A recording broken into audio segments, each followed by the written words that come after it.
Depuis, finalement, je me donne du mal pour... Pourquoi ? D'abord, je cherche à comprendre la cause des injustices sociales. J'essaye de voir s'il n'y a pas une cause principale pour toutes les injustices sociales. Ensuite, je découvre avec émerveillement les idées géniales qui fondaient la démocratie athénienne, donc une vraie démocratie. Je remets plein de mots à l'endroit, des mots importants qui sont complètement mis à l'envers depuis au moins 200 ans. Et finalement, j'essaye d'imaginer... Alors, c'est un chantier. Je n'ai pas une vérité révélée. Je construis un objet, là. J'essaye de rendre robuste une idée. Je cherche à penser des institutions, de bonnes institutions, qui nous protégeraient tous contre les abus de pouvoir. Je compte sur de bonnes institutions pour nous pousser à la vertu. Je ne compte pas sur des citoyens vertueux. Je ne crois pas à ça. Je pense que nous avons tous en nous-mêmes du bon et du mauvais. Par contre, de bonnes institutions pourraient nous pousser à la vertu ou, comme c'est le cas aujourd'hui, nous laissent dériver complètement en dehors de l'intérêt général et du bien commun. Pour chercher, j'utilise une méthode formidable que nous a conseillé un vieux monsieur, donc Hérodote, antique, un médecin, qui disait « chercher la cause des causes ». Et je me sers de ça tout le temps. Pourquoi il disait ça ? Il disait « quand on a un problème, quand il y a un mal à soigner, évidemment, ne vous en prenez pas aux conséquences. Vous ne réglerez pas le problème. Ne vous en prenez même pas aux causes. Elles sont multiples, tout est multifactoriel. C'est pas ça. Il vaut mieux chercher parmi toutes les causes la cause, s'il y en a une, au moins une des causes déterminantes, c'est-à-dire celle qui détermine les autres causes. Et c'est celle-là qu'il nous faut. C'est ça que je cherche. Alors, je partage avec tous les copains résistants, je rencontre, depuis que je fais de la politique, je rencontre plein de gens qui résistent depuis toujours, et je partage avec eux, évidemment, toutes ces luttes, et j'ai fait un schéma pour vous montrer la variété des sujets sur lesquels les gens résistent. Et donc j'ai fait ça sous forme d'arbre. Et l'arbre montre, ça permet de montrer que je m'étonne que tous ces résistants s'en prennent à des choses importantes, mais qui ne sont que des conséquences. Et je trouve que personne n'essaye de comprendre la cause de tout ça. Et il me semble que j'ai trouvé, alors je me trompe peut-être, mais j'ai l'impression d'avoir trouvé une cause commune à toutes ces impuissances et à toutes ces injustices. Donc je pars des conséquences, les injustices sociales, j'essaye de comprendre d'où elles viennent. Il me semble qu'elles viennent de l'absence de contrôle des pouvoirs qui produisent une impuissance populaire. Et je pense que s'il y a des injustices sociales, c'est parce que les gens bien, les gens normaux, n'ont pas le pouvoir de résister. Tous ces gens qui résistent et que je connais, tous ces militants, ils résistent, ils passent toute leur vie à se bagarrer, ils ne changent rien. Comment ça se fait ? Parce que leur impuissance politique leur interdit d'agir. Mais d'où elle vient, cette impuissance politique ? Pour ce que j'en analyse, je pense que cette impuissance politique vient de la Constitution, du texte qui fait que les élus ne sont pas révocables, ils n'ont pas de compte à rendre, on ne peut pas choisir nos candidats, on n'a pas de référendum d'initiative populaire. De notre initiative, nous ne pouvons décider de rien. La monnaie, on la laisse privatiser parce que dans la Constitution, il n'y a rien pour obliger au fait qu'elle soit publique, etc., etc. Je n'ai pas le temps de développer, mais dans la Constitution, toutes nos impuissances sont programmées. Ça ne vient pas du ciel, c'est écrit quelque part. Alors, j'essaie toujours de comprendre quelle est la cause des causes, quelle est la cause de cette cause. Qu'est-ce qui fait que, partout dans le monde, toutes les constitutions programment l'impuissance des peuples ? C'est pas un complot, ça peut pas être un complot, pas tout le temps et dans tous les pays. C'est pas ça, c'est autre chose. C'est un processus universel qui doit avoir une cause universelle. Et il me semble que ce qui fait que toutes ces constitutions sont mauvaises, qu'elles programment l'impuissance des gens, au lieu de programmer notre puissance, et au lieu de nous garantir contre les abus de pouvoir, elles programment notre impuissance, je pense que c'est parce que ceux qui écrivent la Constitution, les auteurs constituants, ceux qui écrivent la Constitution ont un intérêt personnel à ne pas écrire de bonnes constitutions, à ne pas écrire notre puissance. Et ils sont jugés partis, ce sont des professionnels de la politique. Et cette cause-là, là on est proche de la cause des causes, c'est pas leur faute, c'est pas eux qui sont des pourris, c'est nous qui les laissons écrire. Pour comprendre l'importance de cette erreur, il faut que je rappelle qu'est-ce que c'est qu'une constitution. Les peuples, nous, depuis longtemps, depuis 2500 ans, avons besoin de mettre au-dessus de nous des représentants pour produire et appliquer un droit écrit qui nous protège contre l'arbitraire des plus forts. Donc ces gens-là sont très utiles, évidemment. Ils produisent un droit dont nous avons besoin pour pacifier notre société. Mais en même temps, ils sont très dangereux. C'est-à-dire que si jamais ils se mettent à abuser, s'ils se mettent à servir les intérêts d'une caste au lieu de servir l'intérêt général, ou s'ils se mettent à abuser du pouvoir en devenant fous, puisque le pouvoir les rend fous systématiquement. Oui, ça fait 2500 ans qu'on sait ça, quoi. Hein. Le pouvoir rend fou, tous les pouvoirs ont une tendance à abuser. Toujours. Montesquieu. C'est comme une loi physique implacable. Et il y a une idée géniale pour nous protéger de ça, c'est la Constitution.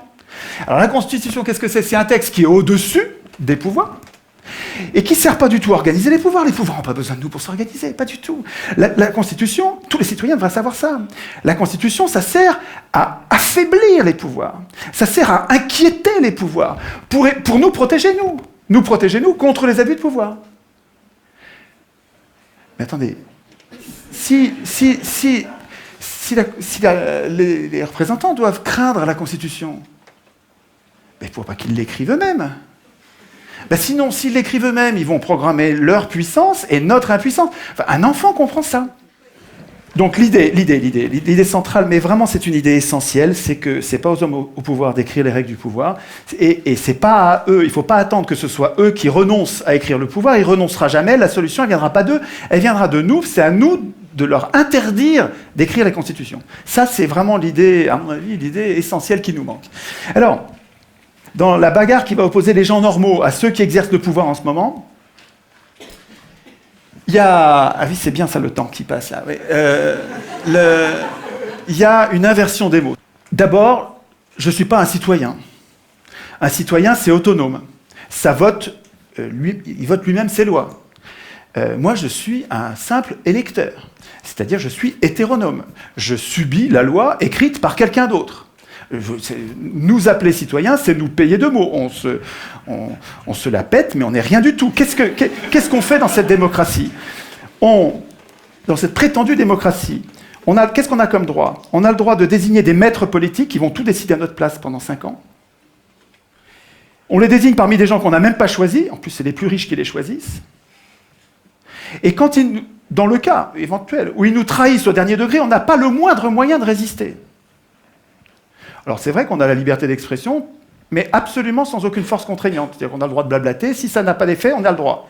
Dès que ça change quelque chose, c'est un massacre. Et nous appelons ça démocratie. C'est notre faute. Nous devrions faire la grève de ces momentaires. Nous devrions refuser d'appeler démocratie ce qui est son strict contraire. Nous participons à notre impuissance politique en acceptant d'appeler démocratie ce qui est la négation même de nos droits. C'est-à-dire que quand on accepte d'appeler ça démocratie, on n'arrive même pas à formuler la solution. On a besoin de la démocratie, mais on n'arrive pas à le dire puisque le mot est pris par son contraire. C'est génial d'avoir inversé les mots, c'est du Big Brother, absolument. Hein. Ça ne s'est pas passé par hasard. C'était pas bien au début, en 1789, quand ça a commencé il y a 200 ans, et puis ça s'est pas dégradé, c'est pas du tout ça. Sieyès, un grand penseur de la Révolution française, une pointure, hein, je ne vous parle pas d'un second couteau, écrivait en 1789, les citoyens, ouvrez les guillemets, hein, c'est Sieyès qui parle, les citoyens qui se donnent à eux-mêmes des représentants ne peuvent pas écrire le droit, ne peuvent pas du tout, doivent renoncer à faire eux-mêmes les lois. Ils n'ont pas de volonté particulière à imposer. S'ils dictaient des volontés, la France ne serait plus cet État représentatif, ce serait un État démocratique. Le peuple, c'est toujours du Sieyès, hein, le peuple, je le répète, dans un pays qui n'est pas une démocratie, et la France ne saurait l'être, le peuple ne peut parler, et ne peut agir que par ses représentants. Maintenant, ce gars-là n'était pas un démocrate. Et il savait très bien ce que c'était la démocratie. Vous allez le voir dans un instant. Tout le monde savait, avant 1789, tout le monde savait, Montesquieu, Aristote, ils savaient tous que l'élection est aristocratique, donc oligarchique. Aristote le disait explicitement, je vous passe la citation. Montesquieu le disait aussi explicitement, je vous passe la citation. Vous irez sur le net pour chercher, il faut que j'aille du temps. Je voudrais insister, ça c'est super important. Il y a deux choses très importantes. Pendant 200 ans de tirage au sort à Athènes, où il y avait des riches et des pauvres. Ok, je sais qu'ils avaient mis de côté les esclaves, je sais qu'ils mettaient de côté les femmes. Je ne vous parle pas de ça, je vous parle des citoyens. Les citoyens de l'époque, il y avait des riches et des pauvres. Pendant 200 ans de tirage au sort, c'est des pauvres qui ont dirigé toujours. Toujours. Au contraire, on a un autre exemple. Alors, on a deux exemples historiques, avec des faits. Ce n'est pas des opinions, c'est des faits. Pendant 200 ans de tirage au sort, le tirage au sort, c'est les pauvres qui gouvernaient. Il y avait des riches, mais ce n'est pas eux qui gouvernaient, c'est les pauvres qui gouvernaient. Et puis pendant 200 ans de gouvernement représentatif, parce que c'est comme ça que ça s'appelle notre régime, ça ne s'appelle pas une démocratie, ça s'appelle un gouvernement prétendument représentatif. Et dans ce régime-là, pendant 200 ans, c'est toujours les riches qui dirigent. Toujours. Moi, ma question, puisque le tirage au sort donne le pouvoir aux pauvres, le pauvre c'est 99%, puisque l'élection donne le pouvoir aux 1%, des ultra-riches, mais jusqu'à quand les pauvres, les 99%, vont-ils défendre l'élection comme si c'était une vache sacrée? Enfin, je veux dire, pour moi, il y a quelque chose d'indéfendable à voir tous ces pauvres qui défendent l'élection alors que le tirage au sort leur rendrait le pouvoir. Qu'est-ce qui fait que nous tenons à l'élection? Je pense que c'est parce que c'est pas la raison, parce que les faits montrent que nous n'avons pas intérêt à ça. Mais par contre, c'est les mythes. L'école dite républicaine nous apprend que depuis qu'on est tout petit, que élection égale démocratie, démocratie égale élection. Alors, depuis que tout petit, on le croit. Et donc, il y a une période de désintoxication de ces mensonges de pouvoir. Il faut arriver à remettre les mots à l'endroit. Nous ne sommes pas en démocratie, et ce dont nous aurions besoin, c'est une démocratie avec du tirage au sort qui nous libérerait de ceux qui veulent le pouvoir. Pour changer les choses, il me semble que nous ne pouvons pas compter, il ne faut pas compter sur ceux qui ont le pouvoir en ce moment. La solution ne viendra pas d'eux. La solution, elle viendra des gens normaux, des gens simples, des gens qui ne veulent pas de pouvoir. Et là, il faut que vous connaissiez cette pensée d'Alain, qui est un penseur formidable, à connaître absolument, qui disait « Le trait le plus visible de l'homme juste est de ne point vouloir du tout gouverner les autres. Et de se gouverner seulement lui-même. Cela décide tout. Autant dire que les pires gouverneront. Si les gens bons ne veulent pas gouverner, et qu'on donne le pouvoir, comme dans le gouvernement représentatif, à ceux qui le veulent, les pires gouverneront. Ce piège, qui est désespérant d'Alain, Alain, il a raison quand il dit ça, il a raison dans le gouvernement représentatif. Parce que tant qu'on donne le pouvoir à ceux qui le veulent, tous les gens qui sont justes, qui sont bons, qui ne veulent pas du pouvoir, on ne les aura pas. Alors que on peut sortir de ce piège, de cette tenaille, je pense, avec une vraie démocratie. Une vraie démocratie où vous donnez le pouvoir à n'importe qui, et les meilleurs d'entre nous sont parmi ces n'importe qui ne veulent pas du pouvoir. C'est la démocratie qu'il nous faut. Mais c'est à nous de le vouloir. Il ne faut pas attendre que nos élus le veuillent. Ils ne le voudront jamais. Les élus, ils ne veulent pas la démocratie. Ça les foutrait au chômage, la démocratie. Le tirage au sort, à Athènes, il donnait un tout petit peu de pouvoir, pas longtemps, et jamais 2 fois de suite, avec plein de contrôles qu'il faudrait prendre le temps d'expliquer, ce qui fait que les Athéniens, ils donnaient ce petit peu de pouvoir pour le garder pour eux. Ce n'est pas les tirés au sort qui votaient la loi. Les tirés au sort, ils faisaient la police, ils faisaient la justice, donc ils appliquaient les lois, ils faisaient les préparations des lois, parce que les Athéniens, en assemblée, ils ne pouvaient pas préparer les lois. Et parce que les représentants étaient affaiblis par le tirage au sort, les citoyens avaient la garantie qu'il restait le souverain. Il ne faut pas craindre le tirage au sort. Nous serions, nous tous, bien plus puissants avec un système de tirage au sort qui ferait que nos représentants restent nos serviteurs et ne pourraient pas devenir nos maîtres. J'aurais un mot pour finir. Juste un mot. Je suis désolé, allez sur le message.org qui a été fait par l'un d'entre vous. Il me semble que nous devrions, comme des virus, à la base, sans attendre que des médias ou des gens puissants se passent quelque chose, il faut qu'à la base, nous passions le mot entre nous en disant « il ne faut plus que l'Assemblée constituante soit élue, il faut absolument que l'Assemblée constituante soit tirée au sort ». De là, tout va découler. Je pense que cette idée est valable pour toute la Terre. Je vous remercie de votre attention.